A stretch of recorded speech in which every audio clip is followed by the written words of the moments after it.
Assalamualaikum warahmatullahi wabarakatuh. Innal hamdalillah nahmaduhu wa nasta'inuhu wa na'udzu billahi min shururi anfusina wa min sayyiati a'malina may yahdihillahu fala mudhillalah wa ma yudlil fala hadiyalah. Asyhadu an la ilaha illallah wa asyhadu anna Muhammadan abduhu wa rasuluh. Ya ayyuhallazina amanu taqullaha haqqa tuqatih wa la tamutunna illa wa antum muslimun. Amma ba'du usikum wa iyaya bitaqwallah faqad fazal muttaqun. Akhawatul iman, sidang Jumat rahimakumullah. Di siang hari ini, di tempat dan waktu yang dimuliakan Allah, sama-sama kita memanjatkan puji dan syukur kita kehadirat Allah Tabaraka wa Ta'ala atas segala nikmat yang masih Allah berikan. Nikmat umur, nikmat sehat, dan tentu saja nikmat iman dan Islam. Terlebih kita sudah berada di pertengahan bulan Sya'ban, yang insya Allah 2 pekan ke depan kita memohon kepada Allah untuk dipertemukan kembali dengan Ramadan. Salawat teriring salam senantiasa tercurah terlimpah pada Habibina wa Maulana Muhammadin sallallahu alaihi wasallam yang meninggalkan wasiat kitabullah wa sunnatur rasul, yang mengandung perintah-perintah dan juga larangan-larangan, yang kesemua itu mengantarkan kita sebagai orang beriman mendapatkan derajat kemuliaan baik di dunia wal akhirah. Jamaah sidang Jumat rahimakumullah, pada kesempatan yang singkat ini pula khatib mengingatkan kepada diri dan kepada jamaah untuk meningkatkan iman takwa kita kepada Allah. Di saat iman kita terpuruk, kurang imunitas, karena selama ini terkonsentrasi untuk memvaksin jasad kita, tubuh kita, agar terhindar dari berbagai macam virus. Namun pertanyaannya, seberapa besar perhatian kita sebagai orang beriman untuk memvaksin ruh kita dengan keimanan dan ketakwaan? Maka kalau hari ini Allah masih kehendaki kita, masih pilih kita untuk bertemu dengan Ramadan, merupakan nikmat yang harus kita syukuri. Berapa banyak 2 tahun terakhir ini saudara kita, kerabat tetangga kita, ikhwan kita, bahkan ustadz kita dipanggil oleh Allah Subhanahu wa Ta'ala, dan mereka tidak berjumpa lagi dengan Ramadan. Tentu saja bekal mereka sudah cukup untuk kembali kepada Allah. Pertanyaannya, diri kita yang masih diberikan hidup sehat dan akan diperjumpakan dengan Ramadan, sudahkah cukup bekal itu untuk kita bawa pulang ke hadapan Allah Subhanahu wa Ta'ala? Dan Ramadan dengan segala target kemuliaannya, la'allakum tattaqun, menjadi bekal bagi orang-orang yang beriman untuk menghadap Allah.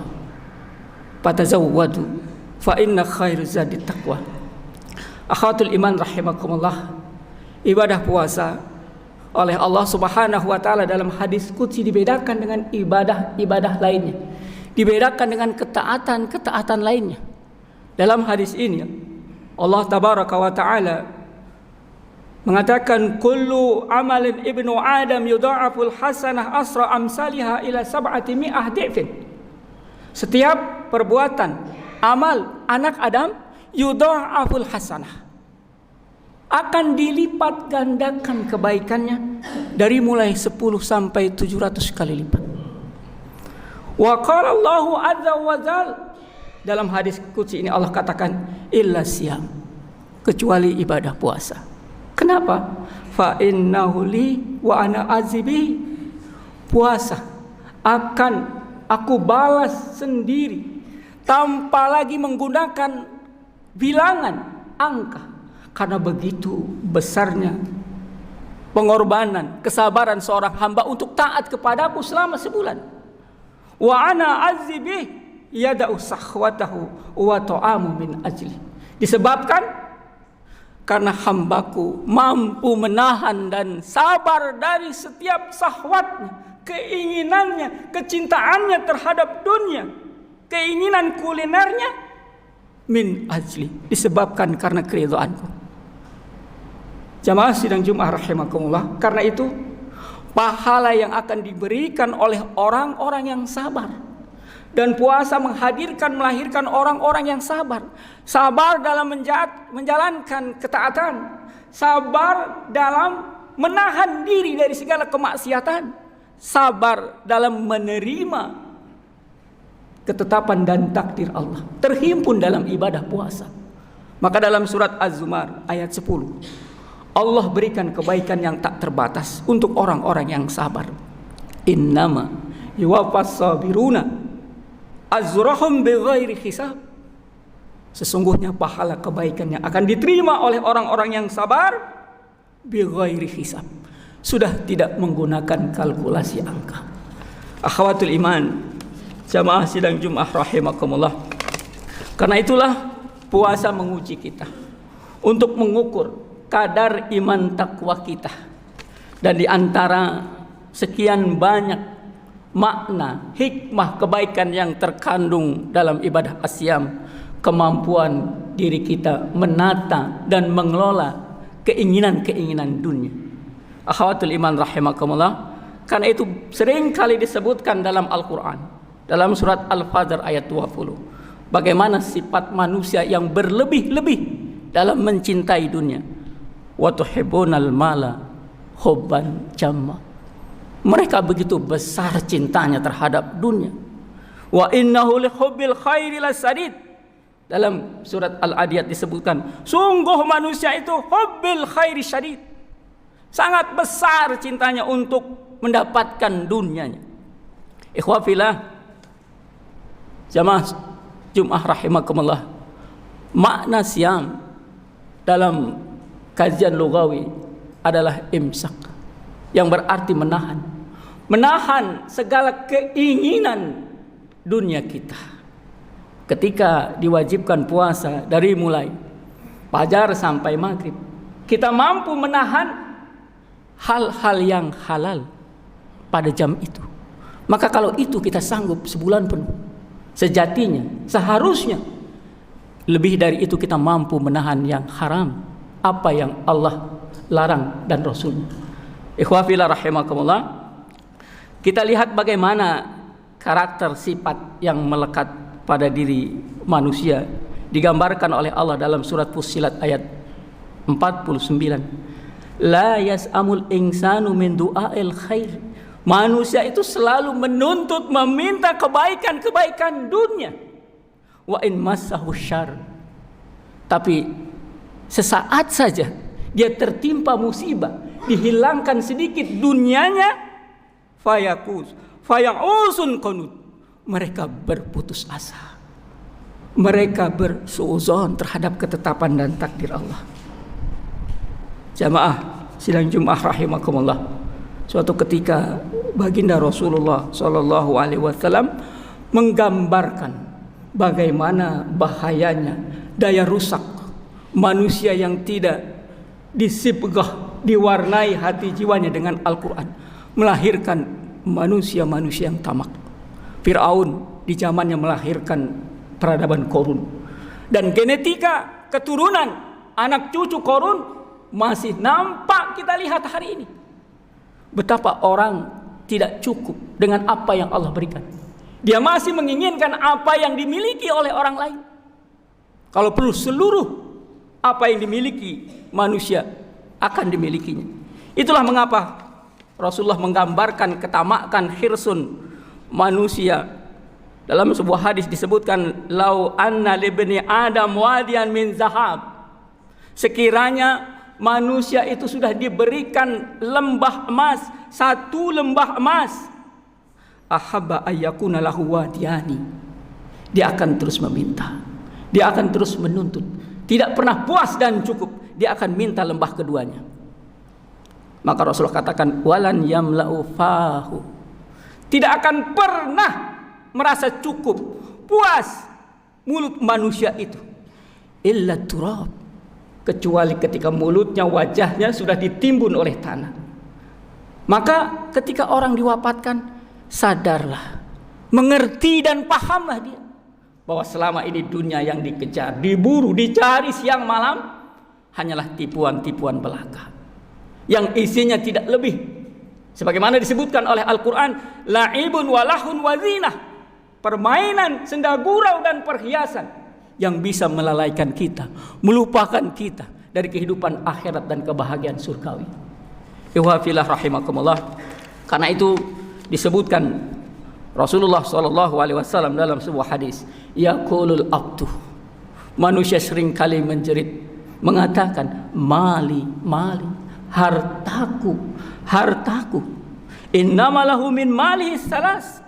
Rasulullah tegaskan, harta yang dimiliki oleh seorang manusia, dicarinya siang dan malam, dikumpulkannya, disimpannya, ditimbunnya, malihi salas, hanya ada 3. Ma akala fa'afna, yang pertama apa yang dia makan dan itu akan pasti habis. Au labisa fa'abla, yang dia pakai, pakaian fashion yang mahal, yang branded, fa'abla, akan usang. Dan yang ketiga, dan ini yang kita harapkan dari harta yang kita simpan, au a'ta fa'aktana, yang kita berikan, sedekahkan, kita zakatkan kepada orang lain, faktana, itulah simpanan terbaik kita nanti di akhirat. Wa ma siwa zalik, lebih dari itu, Rasul katakan, fa huwa zahib, akan hilang, akan pergi, meninggalkan kita. Wa tarikuhu linnas, dan akan kita tinggalkan untuk anak keturunan kita. Akhwatul iman, jamaah sidang Jumat rahimakumullah, dalam surat As-Su'ara ayat 88 Allah menyebutkan, al-yauma la yanfa'u malun wala banun illa man atallah biqalbin salim. Suatu saat nanti, dan kita akan mengalami itu saat Allah mewafatkan kita, la yanfa'u malun wala banun, harta-harta kita, anak cucu kita, la yanfa', tidak banyak memberikan manfaat bagi kita. Lalu apa nanti yang akan kita bawa menghadap Allah? Illa man atallah biqalbin salim. Hal yang penting dalam hidup kita yang masih diberikan usia umur, menyiapkan hati jiwa, menyiapkan ruh kita untuk tetap dalam kondisi salim, penuh dengan keimanan, ketakwaan, ketawaduan terhadap dunia. Inilah nanti yang akan kita banggakan di hadapan Allah Subhanahu wa taala. Barakallahu walakum bil Qur'anil Karim wa nafani wa iyyakum bima fihi minal ayati wa zikril hakim. Aqulu qawli hadza wastaghfirullah innahu huwal ghafurur rahim. Alhamdulillah hamdan katsiran thayyiban mubarakan fihi kama yuhibbu rabbuna wa yarda. Asyhadu an la ilaha illallah wa asyhadu anna Muhammadan abduhu wa rasuluh. Akhwatul iman sidang Jumat rahimakumullah, dalam surat As-Surah ayat 52 Allah menyebutkan Al-Quran sebagai ruh. Yang kedua, Al-Quran sebagai nur. Wa kadzalika auhayna ilaika ruhan min amrina ma kunta tadri mal kitab wal iman walakin ja'alnahu nuran nahdi bihi man nasa min ibadina wa innaka latahdi ila siratim mustaqim. Al-Quran sebagai ruh, maknanya ketika seorang hamba berinteraksi, mengerti dan memahami, lalu mengamalkan serta mengajak isi Al-Quran, hiduplah jiwanya. Namun sebaliknya, ketika Al-Quran kosong dari dirinya, karena Al-Quran ini ruh, simbol kehidupan, maka yang terjadi adalah kematian. Karena sesungguhnya manusia adalah sebongkah tanah yang diberikan ruh. Maka ketika ruh itu tidak ada, Al-Quran itu tidak ada dalam kehidupannya, sesungguhnya orang-orang tersebut sudah mati. Yang kedua, Al-Quran itu adalah nur, cahaya. Maka ketika seorang hamba jauh dari Al-Quran, dipastikan kehidupannya penuh dengan kegelapan-kegelapan, dan dia akan kesulitan untuk mencari kebenaran, kemuliaan dari Allah Subhanahu wa taala. Menjelang bulan Ramadan ini, mari sama-sama kita tingkatkan iman takwa kita untuk meningkatkan interaksi kita dengan Al-Quran. Karena Al-Quran itu salah satu faedahnya syafa'an, menjadi pembela syafaat bagi kita. Innallaha wa malaikatahu yusholluna 'alan nabi ya ayyuhalladzina amanu shollu 'alaihi wassallimu taslima. Allahumma sholli ala Muhammadin wa ala alihi wa ashabihi wa man tabi'ahum bi ihsani ila yaumidin. Allahumma ighfir lil mu'minin wal mu'minat wal muslimin wal muslimat al ahya'u minhumul amwat ya qauli ya hazad. Rabbana zalamna anfusana wa illam taghfir lana wa tarhamna lanakunanna minal khasirin. Rabbana la tuzigh qulubana ba'da idh hadaitana wa hab lana min ladunka rahmah innaka antal wahhab. Rabbana ighfir lana dzunubana wa kaffir anna sayyi'atina wa tawaffana ma'al abrar.